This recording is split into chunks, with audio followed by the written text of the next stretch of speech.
말씀을 체계적으로 묵상하는 요한복음입니다. 오늘도 역시 요한복음 6장 예수 생명의 빵에 대한 말씀이고 19강입니다.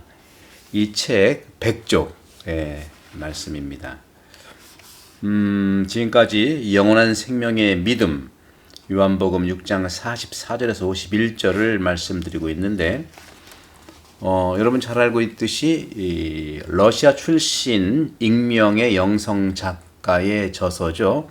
순례자에서 우리의 눈들이 열렸다면 모든 것 안에서 예수님을 볼 수 있을 것이다 라고 고백합니다. 땅을 키스하고 꽃을 가슴에 안고 누구든 만날 수 있는 것은 바로 이 때문이랍니다. 그리스도 안에서 모든 것을 만나기 때문이죠. 이를 위해서 모든 것이 나를 이제 다음과 같이 기도하도록 도와줍니다. 하나님의 아들 주님 예수 그리스도님, 죄인인 저에게 자비를 베푸소서. 제가 줄곧 말씀드리는 것처럼 우리 여러 기도 중에서 초기 교회 때부터 계속 전통으로 하고 있는 건 물론 동방교회에서 많이 하고 있지만 우리 가톨릭에서는 참 드뭅니다.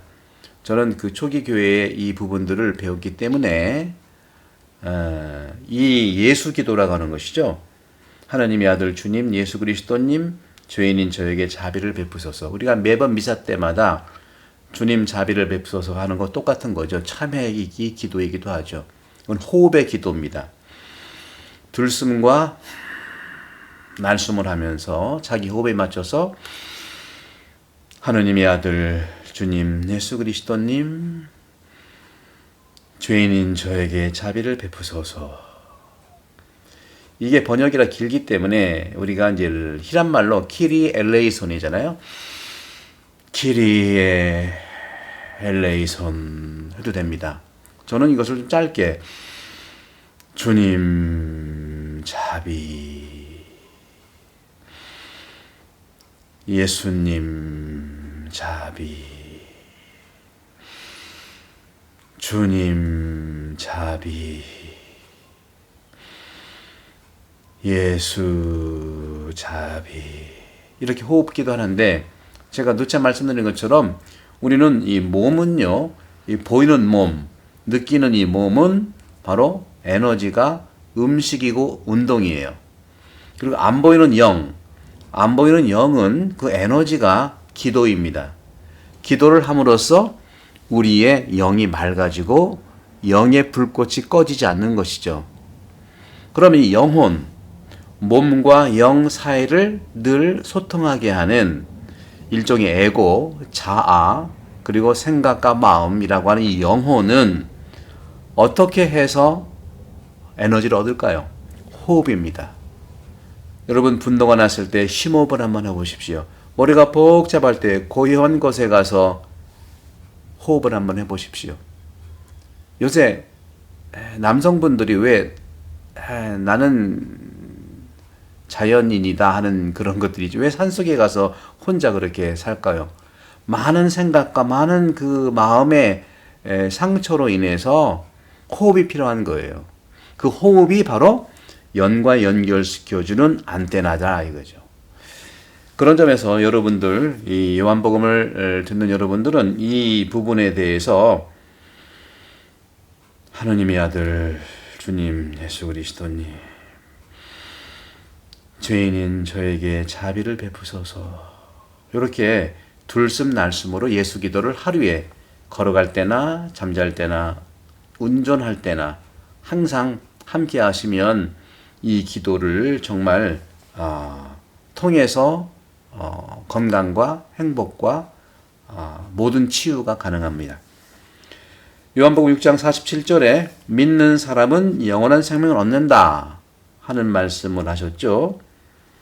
강생하신 하느님 예수 그리스도를 인식하는 데 있어서 우리는 이성적 논리, 즉 인간적 노력만으로는 그것에 도달할 수가 없어요. 그러면 무엇이 그리스도를 만나게 할까요? 바로 인식이라고 하는 것은 하느님의 비추심, 즉 영의 비추심, 신적인 비추심, 곧 신앙입니다. 세례 때 우리는 사제로부터 질문을 받죠. 무엇을 청합니까? 그러면 우리는 신앙을 청합니다. 대답합니다.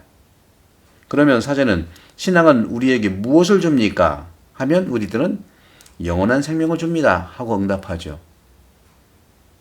이것은 그저 그냥 교리문답이 아닙니다.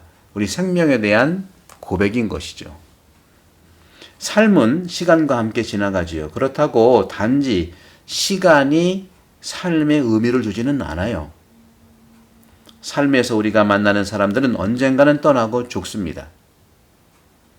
신앙 안에서 만나면서 우리는 영원한 생명 안으로 들어가는데 그것은 이미 지금 여기에서 이루어지고 있는 것입니다.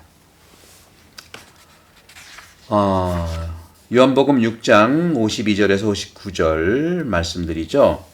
몸과 피를 마신다는 것 무엇일까? 요한복음 특별히 6장 52절에 저 사람이 어떻게 자기 살을 우리에게 먹으라고 줄 수 있단 말인가? 하고 의아해합니다. 가톨릭 교회에서 많은 성체 기적들이 이루어졌죠. 성체가 피를 흘리고 또 살아계신 그리스도 얼굴이 나타나기도 한다고 한 그런 기적들이 있습니다. 이탈리아 나폴리 주교자 성당에서는 매년 성 젠나로의 기적이 일어난답니다. 란치아노에서 수세기 동안 오래된 성골 기적이 일어납니다. 거룩한 뼈죠. 성골. 다시 말하면 굳은 피가 녹아 살아있는 살로 보인다는 것이죠. 오르비에토 주교자 성당에서도 피가 묻은 몸을 보존하고 있어요. 프라하의 한 사제가 이탈리아에서 순례하며 미사 성제 거행 중에 성체에 대한 의심을 하였답니다. 그러자 그 사제 앞에 축성된 성체에서 피가 흐르는 기적이 이루어졌대요. 그런데 살이라고 하는 표현은 정확히 맞지 않아 보입니다. 오히려 신체적 표현으로서 영혼에서 분리된 이 세상, 즉 이 땅의 한 부분에 대한 것이라면 몸이라고 하는 것이 더 적절하다고 봅니다. 성경에서 몸이란 용어는 보다 광범위하고 넓은 의미를 가지고 있어요. 구약에서 하느님이 계시되고 또 비가시적인 하느님께서 가시적으로 계시며 존재하며 세상 안으로 들어오실 때 하느님께서는 몸을 취하신 겁니다. 성찬성사에서 빵과 포도주는 그리스도의 몸과 피가 되는 것이죠. 곧 그리스도께서 우리 사이에 계시고 제단 위에서 그리스도의 영혼과 몸, 신성과 인간성과 함께 실제로 본질적으로 현존하신다는 것이죠. 이것이 우리의 신앙입니다. 요한복음 6장 53절에 너희는 사람의 아들의 살을 먹지 않고 그의 피를 마시지 않으면 너희는 생명을 얻지 못한다 하고 말씀하십니다. 피를 마신다는 표현은 강해 보이고 혹자들은 부정적 반응을 일으키게 합니다. 다시 말하면 피에 대한 전율과 공포를 가지고 있고 피에 대한 시각이 빗나가 있기도 한 것이기 때문이죠. 하지만 피 안에는요, 체질이라든가 성질 따위의 열성 형질이 유전적으로 그렇죠? 바로 한 대 또는 여러 대에 걸러서 후손에게 나타나는 현상, 꼭 격세 유전, 그 무엇이 있는 것은 분명합니다. 저도 할머니 외탁을 했고 형은 아버지 쪽, 할아버지 쪽에 친탁을 했다고 하지 않습니까? 또 섞이기도 하고요.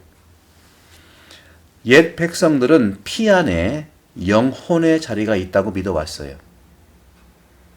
생명은 피의 확산과 함께 펼쳐갑니다.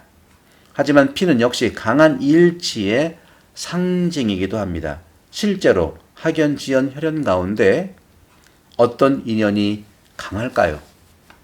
피는 물보다 더 진하다는 말이 있죠. 피의 결합으로 가족관계가 되는 것이죠. 안티오키아의 성 이냐시오도 이렇게 말합니다.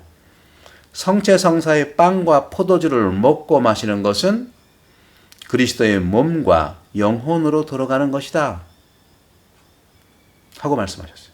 현대 영성가들도 구별되고 떨어져 있는 사실로서 몸과 정신을 말하는 것을 피하고 그들은 예수님과 같은 피가 되고 존재하라는 표현을 종종 사용합니다. 거룩한 영성체로 우리는 실로 영원한 생명 안으로 들어가 그리스도의 친족이 됩니다. 하느님은 우리의 참 아버지, 마리아는 우리의 참 어머니, 이웃들은 우리의 참 형제 자매가 되죠. 왜냐하면 우리 모두 안에는 같은 피가 돌고 있기 때문입니다. 요한복음 6장 58절 이것이 하늘에서 내려온 빵이다 하는 말씀처럼 구약에서 만나는 출애굽기 16장의 이야기가 나오고요. 만나는 높은 곳에서 떨어지는 하늘에서 내려오는 빵입니다.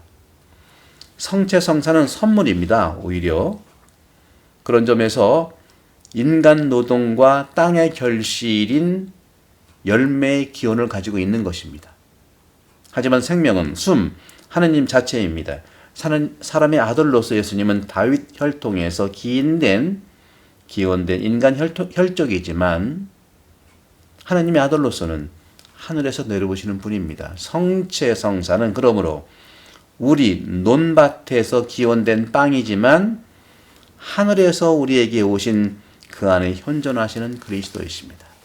성부와 성자와 성령으로 반복합니다. 성체성사로 친족의 영광을 함께 나누십시다.